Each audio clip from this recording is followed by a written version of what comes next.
اخبار بتقول يا اخوان انه كيليان امبابي مش راضي عن الطاقم الطبي في ريال مدريد.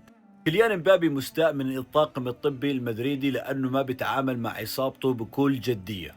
احتماليه كيليان امبابي غيابه عن ريال مدريد لفتره لانه احتمال كبير انه يعمل عمليه.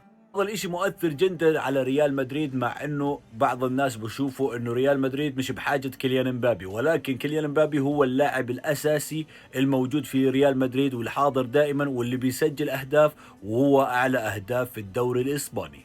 المشكلة انه ريال مدريد حاليا في وقت الحسم، يعني عنده 13 مباراة حاسمة في الدوري، وعنده 7 مباريات في دوري الابطال، وعنده مواجهة ساخنة مع مانشستر سيتي.